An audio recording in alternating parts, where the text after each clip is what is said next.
بسم اللہ الرحمن الرحیم۔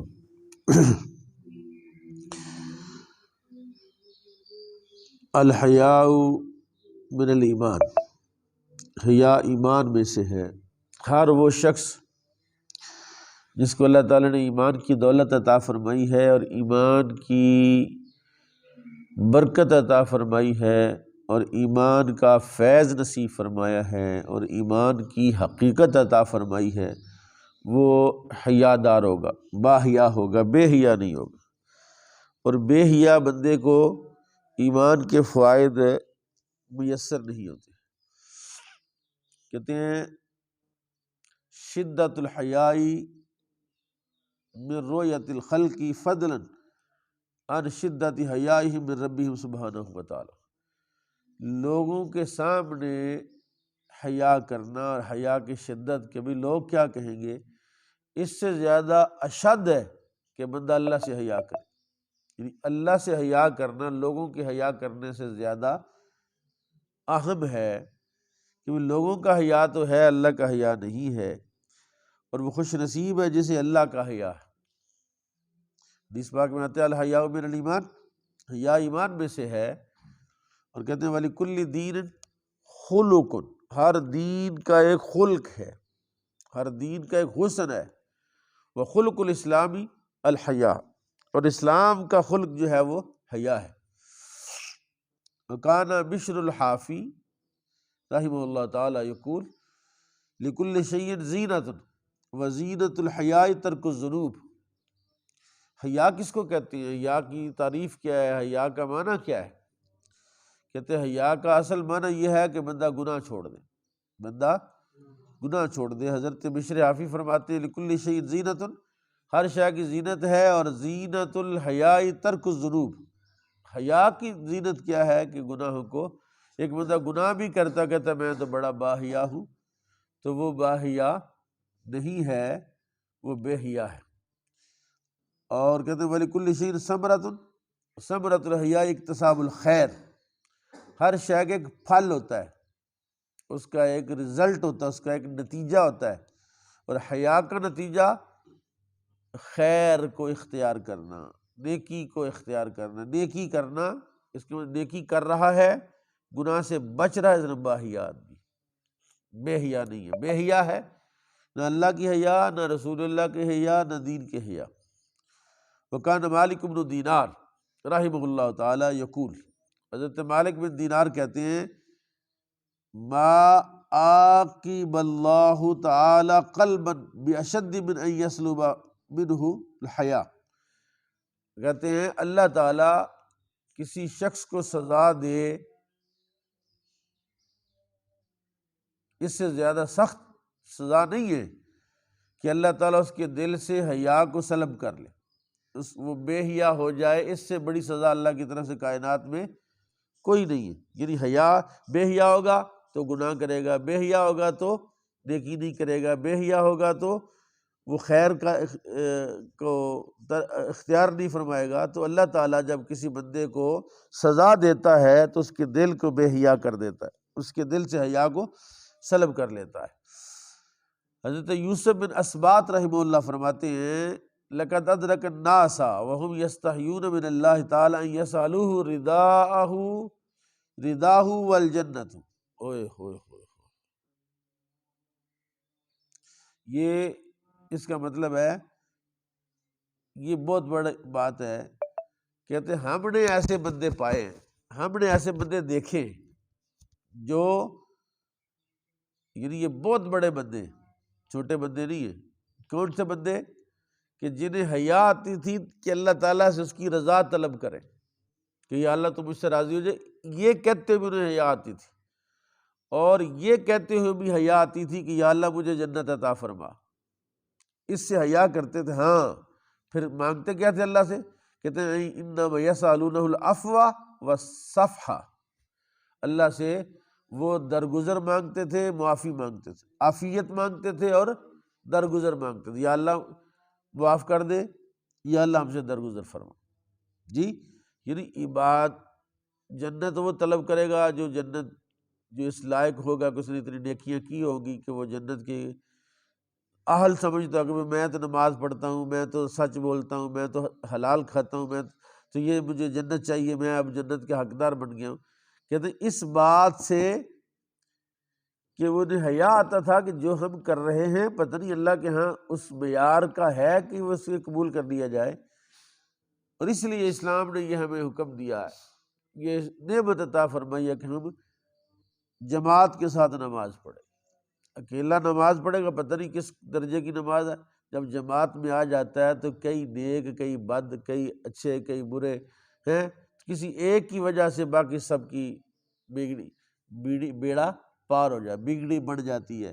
اٹھ فریدا ستیا تو میلہ ویکھن جا، مت کوئی میلے بخشیا تو تم ہی بخشیا جا۔ اللہ، حضرت امام مالک فرماتے ہیں پہلا بندہ اول من ضرب الاخبیۃ فی سفرہ امیر المومنین عثمان بن عفان رضی اللہ تعالیٰ عنہ، پہلا بندہ جس نے اونٹ کے کجاوے پر پردہ ڈالا، یعنی خیمہ بنایا، اس کو پہلا بندہ جس نے اونٹ کے واڑے کو خیمہ بنایا حضرت عثمان بن عفان تھے۔ اور کیا فرماتے تھے، انی رجل شدید الحیاء من الناس فاسترونی من رؤیتہم لی، مجھے لوگوں سے بڑی حیا آتی ہے، لہذا میرے لیے ستر کر دو، میرے لیے کیا کر دو؟ اللہ اکبر۔ اور حضرت عثمان غنی رضی اللہ عنہ، یہ جو مسئلہ ہے نا کہ واش روم میں لیٹرین میں جائیں تو کس حال میں جانا چاہیے؟ لیٹرین میں جائیں تو سر ڈھانپ کے جائیں، اس کی وجہ کہ یہ آج وہ بیان کر کے حضرت عثمان غنی رضی اللہ یذهب الی الخلاء الا وهو مغط رأسہ حیاء من الملائکۃ علیہم الصلوۃ والسلام، وہ سر کو لپیٹ کے جاتے تھے، کیا سر کو لپیٹ کے جاتے تھے کہ فرشتوں سے حیا آتا ہے، فرشتوں سے حیا کرتے ہوئے سر کو لپیٹ کر وہ واش روم میں جاتے تھے۔ اور وَلِذَلِكَ جوزی رضی اللہ تعالیٰ عنہ، اس لیے جوزی نے کہا بِاِسْتِحْيَاءِ الْمَلَائِكَةِ مِن دُونِ غَيْرِهِ، یعنی دوسرے سے تو حیا کرنا دور کی بات ہے، وہ تو فرشتوں سے بھی حیا کرتے تھے۔ جو بندہ فرشتے سے بھی حیا کرے، جو نظر ہی نہیں آتا، تو جو نظر آتا ہے اس سے تو حیا کرنا بدرجہ اولا ہے۔ وَهُوَ قَوْلُهُ علیہ الصلوٰۃ والسلام، یہی اسی لیے حضور کا فرمان ہے، الا استحیی ممن تستحیی منہ ملائکۃ السماء، میں اس سے حیا کیوں نہ کروں جس سے آسمان کے فرشتے بھی حیا کرتے ہیں، حضرت عثمان غنی رضی اللہ۔ اور یہ جو جملہ میں پڑھنے لگا ہوں، میری زندگی کا یہ ایسا یعنی مطالعہ ہے جس میں پہلی دفعہ یہ میں نے مسئلہ اپنی 42-43 سالہ زندگی میں نہ کسی سے سنا، نہ کہیں پڑھا، آج یہ میں پڑھ رہا ہوں، کل پرسوں اس کو میں نے مطالعہ کیا تھا تو یہ مسئلہ میں نے کمال ہو گیا۔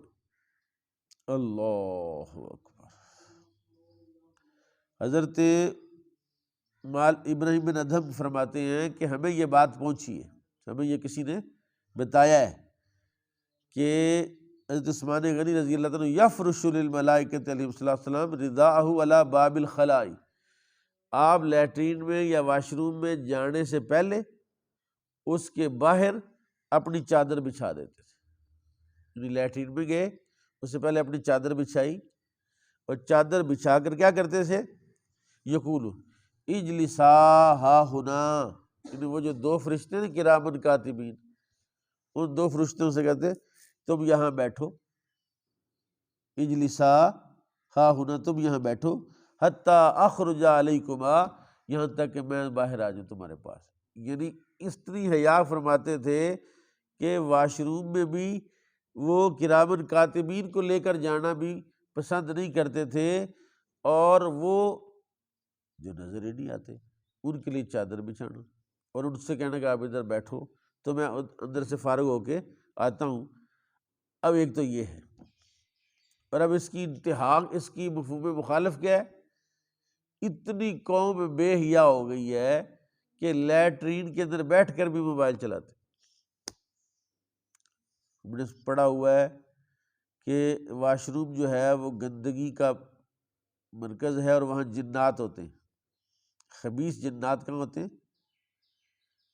جہاں بندہ بول و براز کر رہا ہوتا ہے، پیشاب کر رہا ہوتا ہے، پخانہ کر رہا ہوتا ہے، وہاں شیاطین کا ڈیرا ہوتا ہے. تو وہاں اگر بندہ کوئی حرکت کرے تو وہ تو پھر اس کو آگے آگے آگے آگے آگے لے جاتے ہیں اس کو.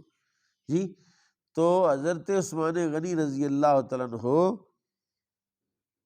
واش روم میں بھی کیونکہ اگر لیٹرین میں جا کر کوئی بندہ کوئی بھی حرکت کرے، گفتگو کرے، کلام کرے، یا موبائل کے ساتھ کوئی کھیل رہا ہو یا کوئی گیم کھیل رہا ہو، یا ایک بندہ تھا فوت ہو گیا، اس کے بارے میں نے سنا کہ اس کے بیٹے نے بتایا مجھے، بہت بڑا بندہ ہے، تو بیٹے کو اس سے مطلب ہے کوئی ہوگا مسئلہ. اس کا جو بیٹا ہے اس نے بتایا کہ میرے پاپا جو ہیں وہ جب وہ بیٹھتے تھے، یہ جو کموٹ نہیں ہوتا بیماروں کے لیے، مریضوں کے لیے بیٹھ کے پیشاب پخانہ، کہ جب صبح اخبار آتی ہے تو اخبار لے کے تو اندر چلے جاتے ہیں، تو وہ کموڈ کے اوپر بیٹھ کر ساری اخبار پڑھتے ہیں. یہ آج سے تقریباً کتنے سال پہلے کی بات ہے؟ 25 سال پہلے کی بات، 26 سال، یہ 22 ہو گیا نا. تو 2000 میں فارغ ہوا، تو 2000 میں وہ جو یہ 97-98 کی بات، اس نے کہا کہ، اور اس کا بیٹا اس بات کو پسند نہیں کرتا تھا، اس کی بیوی اس کو اس بات سے ناراض تھی، اور وہ بیوی کہتی ہوگی نا بچوں کو، دیکھو تمہارے باپ کا کیا حال ہے. یعنی لیٹرین میں حضرت عثمان غنی رضی اللہ تعالیٰ عنہ جائیں تو وہ چادر بچھائیں باہر دروازے پر، اور فرشتوں سے عرض کریں کہ آپ ادھر تشریف رکھیں، میں ابھی فارغ ہو کے آتا ہوں. اس کے مقابلے میں جو بندہ اندر جا کے کوئی حرکت کرتا ہے، اخبار پڑھ رہا ہے مثلا، موبائل چلا رہا ہے مثلا، یا کچھ بھی مطلب کرے، تو فرشتے کو تو جو گناہ لکھنے والا فرشتہ اگر گناہ کا عمل کر رہا ہے تو اندر جا کے اس کے، بلکہ جب ستر ننگا ہو تو بولنا بھی گناہ ہے. ستر ننگا ہو تو بولنا بھی منع ہے کہ بھی اس وقت کلام کریں گے تو فرشتہ جو ہے وہ تو حیا کرتا ہے، کوئی حالت میں نہیں دیکھتا، تو وہ پھر تو یہ حالت ہے کہ آج کل قوم جو ہے لوگ کس قدر بے حیا ہو گئے، اور ہمارے اسلاف کا حیا کس قدر تھا کہ وہ فرشتوں سے بھی حیا کرتے تھے. اللہ تعالیٰ حضرت عثمان غنی رضی اللہ تعالی عنہ آپ کا حیا حضور کی امت کو عطا فرمائے، ہمیں عطا فرمائے، اور ہمارے ایمان کا جو فیض ہے. کیا ایمان کا فیض ہے؟ یعنی ایک بندہ کہتا جی میں بڑا باحیا ہوں، تو باحیا ہونے کی پہلی نشانی کیا ہے؟ کہ گناہ چھوڑ دے. گناہ کرتا ہے تو بے حیا ہے، گناہ چھوڑ دیتا ہے تو باحیا ہے. اور پھر دوسرا رزلٹ کیا ہے حیا کا؟ دوسرا اثر کیا ہے کہ وہ خیر اور نیکی کے کام زیادہ کرتا ہے. اور تیسرا حیا کا ثمرہ کیا ہے جی؟ وہ حیا کا ثمرہ یہ ہے کہ وہ اللہ سے بھی حیا کرے. کس سے حیا کرے؟ اللہ سے بھی حیا کرے. اللہ تعالیٰ ہمیں اپنا حیا نصیب فرمائے. وما علیہ الا البلاغ.